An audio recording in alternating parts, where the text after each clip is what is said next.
We have a top 8 berth up for grabs, and we're going to watch Alexander Chen with Teamer Delver play against Oliver Tomiko, the former national champion with Death Shadow.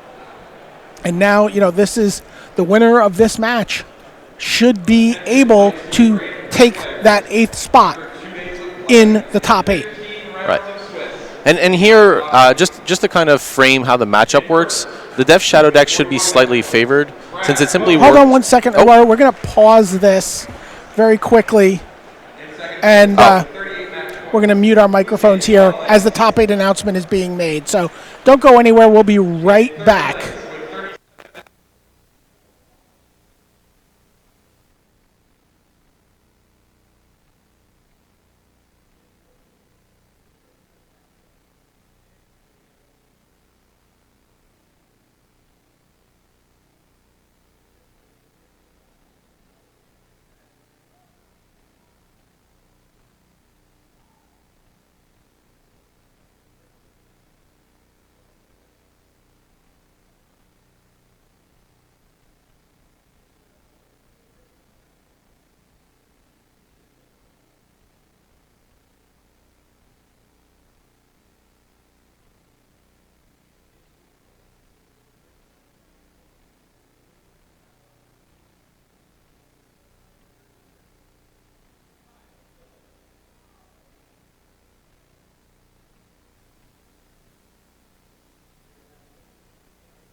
All right. Welcome back. We will find out who from this match may or may not make the top 8 here. As Oliver Tomiko with his Delver tries to get somewhere in this game that I'm going to assume. It's an absolutely beautiful masterpiece daze. It's going to daze. Right, with Thoughtseize. Right, mana floating, stifle, Yep. daze. Yeah, he's going to stifle the fetch land. And now are we going to see Oliver Tomiko force back the stifle? Don't you love Legacy? This is crazy. Like, this is just this is pure Legacy. Wow, look at this. Pitching Brainstorm. This stack involves 5 different cards, and one of them is a triggered ability from a land. And there was roughly and there was 2 mana paid between the two cards, between all these cards. Alexander Chen is going to force it back. I mean, yeah, it's just okay. Well, this is all done. That said, Oliver Tomiko is the one with Delver of Secrets in play. Yeah, what card would Oliver have taken with the Thoughtseize? Force of Will? Stifle? Oh, yeah, we can speculate on which one just because we know all of them since they all went into play. Probably whatever Fred Alexander Chen would have had was the thing that, yeah. Maybe a Nibble Mongoose, which he can't deal with. Yeah, Ivor Nimble Mongoose, Tarmogoyf for True Name Nemesis. The Death Shadow deck is actually relatively well equipped to deal with the cards Tarmogoyf, but True Name Nemesis is a little harder. It costs 3 mana, so you can counter it with Daze, but I'd say Nimble Mongoose or Nemesis would have been the target. All right, here's a Ponder. Yeah, setting up for that Delver if you didn't have free terrible cards.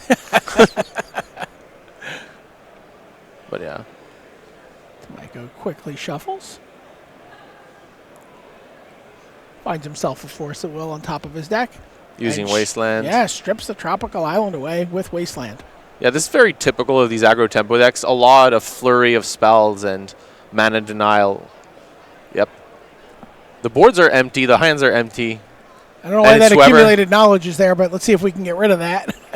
It's not going to come into play in this match. It definitely played in the last one, though. That was, I mean, that round 15 match, like, okay, well, I did want to give credit, that zombie army getting beat, that's still pretty impressive. Yeah, absolutely. Great job there by Anurag. Here's another Nimble Mongoose. Yeah, and Oliver with, I believe, Fatal Push in hand, slowly looking into the darkness. One card away from Threshold for Alexander Chen. That might actually be 2 Fatal Pushes. I think I prefer Shroud to Hexproof if I had to pick one of those 2 abilities. Shroud is certainly fairer. Yeah, no nonsense from there. Here's a Death Shadow from Tomiko. Yeah, unfortunately, forced to play it as a 2/2, which means that it's in bolt range, since there's just no other action. All right, that fetch land represents threshold for those Nimble Mongoose, which would get them both up to 3/3 hexproofs.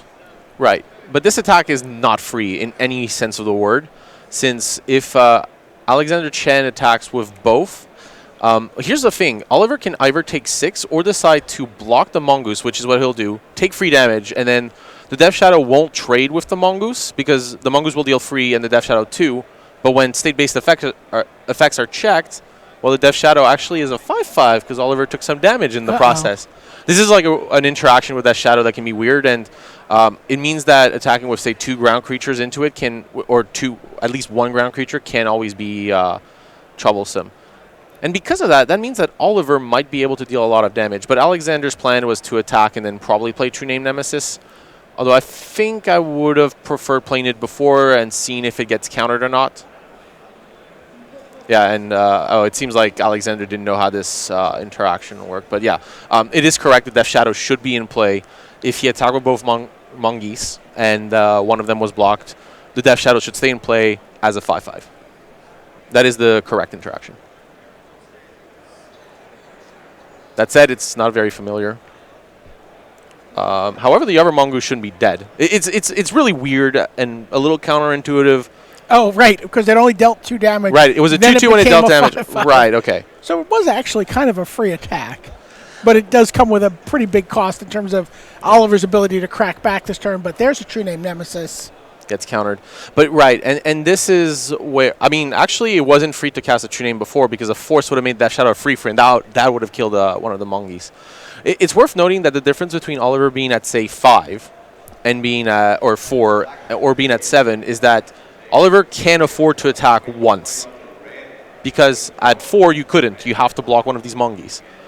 But at 7, you can smack in for 6. And if Alexander cracks back with both, you go to 1, and that's a lethal attack. If Alexander cracks with 1, then you attack, and Alexander would be forced to chump because there would be a 9 and then taking an additional 9, potentially. So I think Oliver here can attack, and it's actually... I think Oliver should attack here, but it's close. Oliver also has 2 pushes and a fetch land, so outside of a number...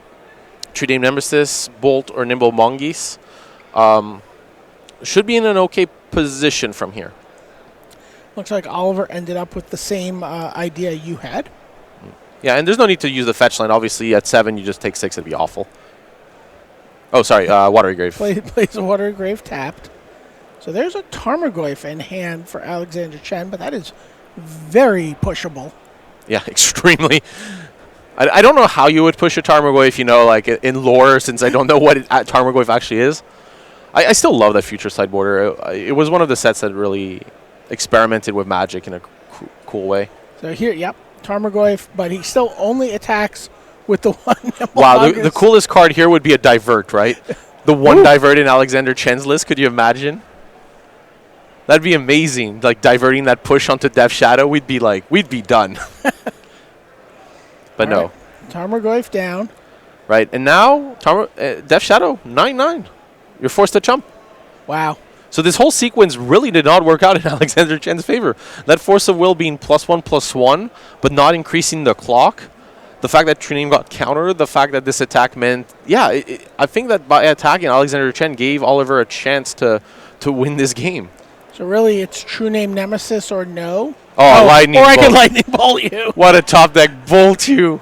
Wow. Alexander Chen takes game 1 against Oliver Tomiko on the back of Lightning Bolt. Fitting for the 25th anniversary of Magic. Every time you win a game of Magic with Lightning Bolt this year, you got to feel very good. Yeah, I mean, there's a lot of cards that were seen in Legacy that were in the original set, right? Lightning Bolt, all these dual lands. All right, couple of fetch lands to open things up for Oliver Tomiko. Marsh Flats and Verdant Catacombs. Yeah. It's actually interesting because you want to diversify your fetch lands to kind of hide what you're playing. But the second you play Verdant Catacombs and get, say, an Underground Sea, people would put you on Death Shadow now. So it's a question, do you actually want just purely black fetch lands, or would you play blue ones to disguise a little bit what's going on? All All right, here's a Nimble Mongoose from Alexander Chen. Card went all the way in game 1. Yeah. Worth noting, Oliver has access to Reanimate in hand, and in reanimating something like a Street Wave would actually be really powerful, just to block this Mongoose. And one of the coolest things you can do in a matchup like this, okay, we're going to have a little sweet stack, but one of the coolest things you can do in a matchup like this is Fotsies your opponent, take True Name Nemesis or a Tarmogoyf, and then reanimate it. So Oliver Tomiko broke his Verdant Catacombs. Alexander Chen stifled it. Right, Oliver in response fetches. Yep. Probably Flusterstorm here. Yeah, you can't let Stifle like mana deny you this early. It's just too problematic. And there's not many better targets for Flusterstorm at a stage like this. One blue Stone Rain is a pretty powerful card. Yeah. Oh yeah. I mean, the main issue with Stifle is that it is very conditional in that it's not always one mana Stone Rain. So a lot of people have stopped playing the card for that reason. But when it works, it really works. But yeah, Oliver with Flusterstorm, Daze, plenty of ways to deal with this. All right, he's going to Flusterstorm the Stifle. That Verdant Catacombs is still on the stack, and now he's going to get to resolve that. The best part about all this exchange, because Alexander did this Stifle, because Oliver did this in response to Nimble Mongoose, it's still on the stack. Which means that now Oliver can daze the Nimble Mongoose, which before was immune to it. Ooh. So Oliver timing those fetch lands, I think really perfectly, baiting Alexander to fire off that Stifle and being able to daze the Mongoose. It's a question of whether you want to daze it or not, and that's a different argument. But doing it in response is really interesting here. Yep, it looks like he is going to pick up his tapped Watery Grave. And Alexander's like, oh. Huh. We're going to get another one of those stacks, are we? And he's like, no, that's fine. I mean, yeah, you can't really fight efficiently over that when Oliver has additional mana available. Here, Oliver probably going to redevelop the Water Grave rather than Wasteland and Tropical Island. Probably would have Wastelanded the Tropical had Alexander had Tropical and Volcanic. Usually against these Teamer Delver lists, your goal is to cut off a specific color. But if they have twice the same fetch line, obviously that's a way to protect yourself there. If Alexander truly cares about green mana, then having 2 Tropicals is perfect. These weren't fetched, though, so, I mean... Yeah.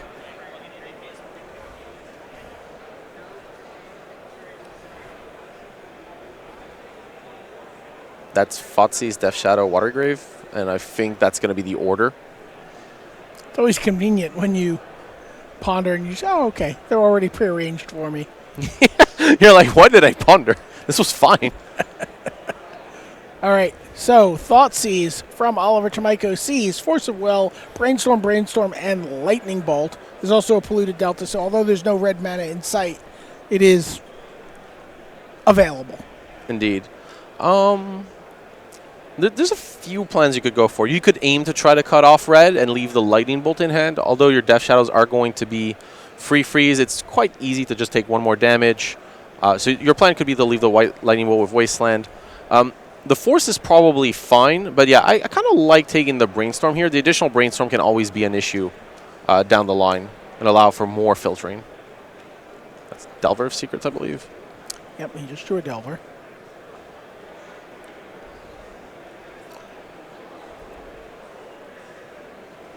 I think that's the Divert. Again, I believe you. I think I got lucky enough to open 3 or 4 masterpieces from that set. Maybe that's why I'm so belligerent about them. I've never opened any. Oh, that's fair. I opened Worship at the Grand Prix Las Vegas Unlimited. That was my best draft deck of all time. Worship and Approach of the Second Sun. Oh, wow. Yeah, 10 out of 10. Would do again. All right, so there's a Delver of Secrets from Alexander Chen. Yeah. And Death Shadow from Oliver Tomiko. It's a 3/3. Yeah. Oliver not playing the fetch land yet, so that Alexander is not sure. Playing it later so that, if Alexander did go for red source and played a second, and bolted a shadow, you'd be able to fetch in response. But you're not forced to, which is very important. Because when you're playing Death Shadow, you kind of want to dictate your life total based on what your opponent's doing. And if Alexander's getting kind of attacking with insectile aberration, then you don't want to take too much damage. But if he's staying back, then you do want to take that damage. All right, here is insectile aberration, as you mentioned. Transforms with a lightning bolt on top for Chen. We might see... Okay, there's a reanimate, which can be diverted. There's not many other targets, though, and you still get the creature. That said, if Oliver had... Divert isn't absolute. Oliver does have the mana for it, so while it is a really cool card, it probably won't do too much here just because it might get paid for. All right, here is Tarmogoyf. We see... I call this all four common types. Instant, sorcery, creature, and land are, I would say, the common types in most games of absolutely. Legacy. And then the others are what I would call bonus types. You're less likely to see them. So I like referring to those two because a Tarmogoyf should be a 4/5, assuming a normal game of Legacy, barring something weird. And if there's something weird, then you can count it as +1/+1. It's just a shorthand way to figure Tarmogoyf size much more efficiently.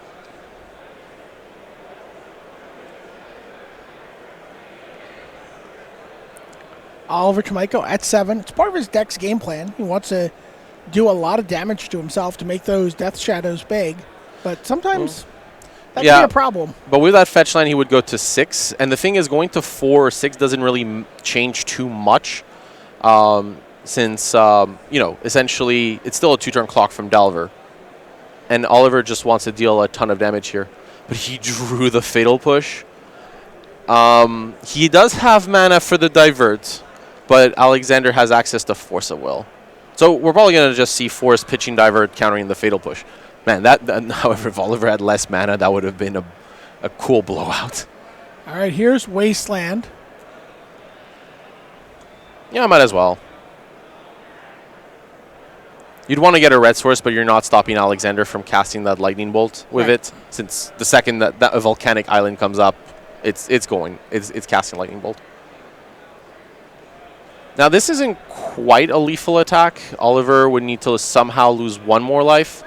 So I think here you also can't reanimate because Tarmogoyf could block. But actually, I wonder if Oliver's line was to reanimate Nimble Mongoose going to free. Okay, this line is much safer.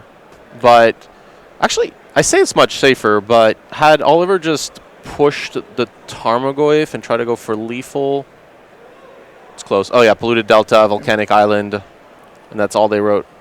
Yeah, it looks like Alexander Chen is going to get himself to 12-2-1, which is... I think certainly good enough for top 8.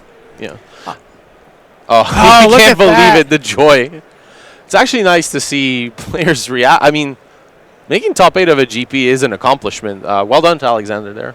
I mean, Wow. I think Oliver played that match great, by the way. Wow, what a great reaction from Alexander Chen. And again, playing against a pretty formidable opponent in Oliver Tomiko, someone with 2 Grand Prix top 8s, someone who is a national champion for the United States. And congrats to Alexander Chen getting to the top 8 and being that emotional on camera. That's wonderful.